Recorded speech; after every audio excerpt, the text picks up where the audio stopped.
Friends, स्वागत है आपका मेरे नए C++ के ट्यूटोरियल्स में, जहां हम आज सीखेंगे कंडीशनल इफ एल्स स्टेटमेंट का यूज़ करके वॉवल एंड कॉन्सोनेंट का एक प्रोग्राम कि हम किस तरह से फाइंड आउट करेंगे कि यूज़र के द्वारा एंटर किया हुआ अल्फ़ाबेट एक वॉवल है या एक कॉन्सोनेंट है। तो आइए इसे सीखते हैं।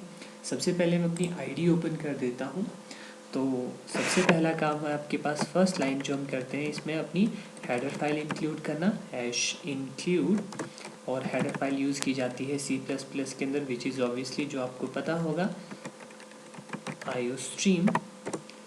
उसके बाद आप स्टैंडर्ड लाइब्रेरी फंक्शन यहाँ पे जोड़ोगे यूजिंग नेम स्पेस std, इस लाइन का यूज़ करके। उसके बाद आपका आता है यहाँ पे मेन फंक्शन जोड़ना, स्टार्टिंग ऑफ मेन फंक्शन।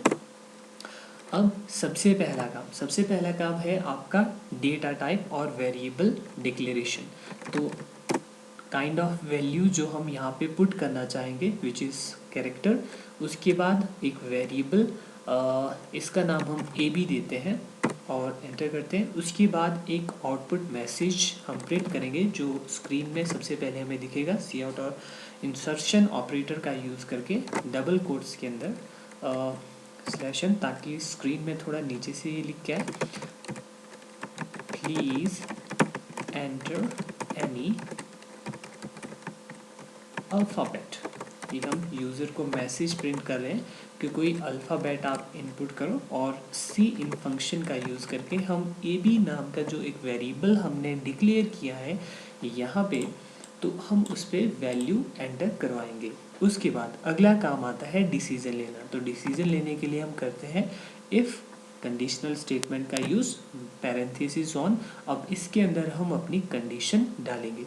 तो कंडीशन डालने के लिए सबसे पहले आपको कुछ नॉलेज होनी चाहिए अबाउट वॉवल एंड कॉन्सोनेंट के बारे में, कि कौन से अल्फ़ाबेट A to Z के अंदर कौन से अल्फ़ाबेट वॉवल होते हैं और कौन से कॉन्सोनेंट। तो इनमें से आपके पास 5 ऐसे अल्फ़ाबेट हैं जो वॉवल होते हैं, like A, E, I, O, U, और बाकी सारे जो अल्फ़ाबेट रहते हैं वो कॉन्सोनेंट रहते हैं। तो वही चीज़ हम चेक करते हैं कि हम सबसे पहले यूज़र इफ़ देखो, यदि AB जो वेरिएबल हुआ आपने जो डिक्लेयर किया है, इसमें यूज़र के द्वारा वैल्यू डाली की इक्वल चेकिंग कंडीशन है।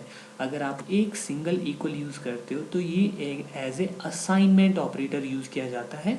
जैसे कि मैं मान लो अगर मैंने AB = B लिखा, तो ये क्या मतलब होता है इसका, कि इसका काम है to assign the right side value to the left side variable. जो भी आपके पास है कि राइट साइड वाले वेरिएबल की वैल्यू आप लेफ्ट साइड में डालो, लेकिन हमें यहाँ पे चेक करना है, तो इसके लिए इक्वल ऑपरेटर यूज़ किया जाता है।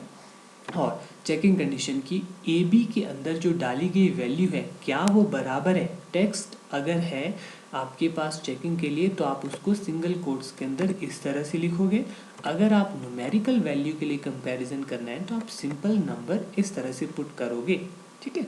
तो इसके लिए हमारे पास चेक करने के लिए अल्फ़ाबेट है, तो मैं सिंगल कोट्स के अंदर लिखूँगा क्या AB के अंदर, AB एक वेरिएबल है, एक आप कह सकते हो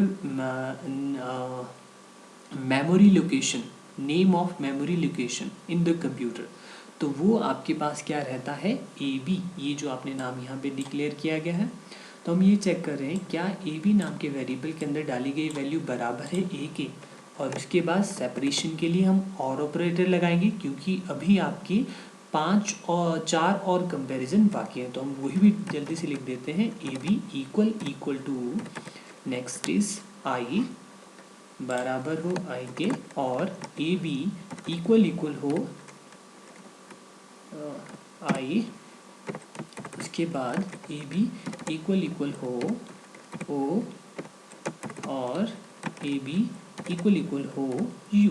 तो अगर AB नाम का जो वेरिएबल है, लोकेशन है, अगर इन पांचों में से कोई भी एक कंडीशन या क्राइटेरिया को वो सेटिस्फाई करता है, जैसे इस केस में अगर A में भी वैल्यू A है, E है, I है, O है, U है, अगर ये 5 कोई भी वैल्यू मैच करती है, तो इसका मतलब ये हुआ वो एक कॉन्सोनेंट है, तो सॉरी वॉवल है। तो हम आउटपुट स्क्रीन में डिस्प्ले करवाना चाहेंगे, /n में यूज़ कर रहा हूँ ताकि 2 लाइनों का gap they. This is a vowel, that's it, यही प्रिंट करवाना चाहते हूँ कि ये क्या है, एक वॉवल है। लेकिन अगर इस केस में ऐसा नहीं हो, ये कोई भी कंडीशन मैच नहीं कर रही है, तो हम आएंगे एल्स वाले पार्ट में। तो इसमें क्या मतलब हुआ, अगर कोई भी मैच नहीं कर रहा है तो इसका मतलब ये हुआ कि वो दिस इज एन कॉन्सोनेंट, कि आपके द्वारा पुट किया गया कोई भी जो अल्फ़ाबेट आपने पुट किया गया है वो है एक कॉन्सोनेंट। तो अगर हमारा चेक करते हैं प्रोग्राम सही है, तो इसके लिए हम क्या जाते हैं, एग्जीक्यूट, कंपाइल एंड रन में जाते हैं, जो हमारे प्रोग्राम को, कोड को कंपाइल करेगा। अगर ये बिल्कुल सही है तो एग्जीक्यूट हो जाएगा, आपके पास कंसोल एप्लीकेशन विंडो सामने नज़र आएगी जैसे इस तरह से। तो सबसे पहले यहाँ पे लिख के आ रहा है प्लीज़ एंटर एनी अल्फ़ाबेट, जो इस केस में हमारे पास सी आउट स्टेटमेंट में जो हमने यहाँ पे लिखा है इस वजह से सामने डिस्प्ले हो रहा है। उसके बाद ये यहाँ पे हॉल्ट पे है, हॉल्ट पे मतलब ये वेटिंग है किस चीज़ के लिए, कि आप सी इन फंक्शन, आपने सी इन लाइन अगली आपने जो पुट किया है इसमें आपने ए बी नाम के वेरिएबल के अंदर वैल्यू डालने को कहा गया है। तो जैसे मैं अगर यहाँ पे वैल्यू पुट करता हूँ, मान लो मैंने ई पुट की, तो इस केस में अब वो यहाँ पे आएगा, वो चेक करेगा कि क्या ए बी में वैल्यू बराबर है ए के, नहीं ये गलत है, और तो अगली कंडीशन में आएगा क्या ए बी में वैल्यू बराबर है ई के, हाँ, तो इस केस में कंडीशन मैच कर जाता है। तो अगर इसमें लगाई गई इफ़ के अंदर कोई भी कंडीशन मैच करती है तो इसके तुरंत बाद वाली अगली जो लाइन है वो स्क्रीन में प्रिंट हो जाती है। देखते हैं, एंटर प्रेस कर देते हैं, यस, तो यहाँ पे देखिए आप लिख के आ रहा है दिस इज़ एन वॉवल। चलिए दूसरी कंडीशन में आते हैं, हम दोबारा से इसको कंपाइल एंड रन करते हैं।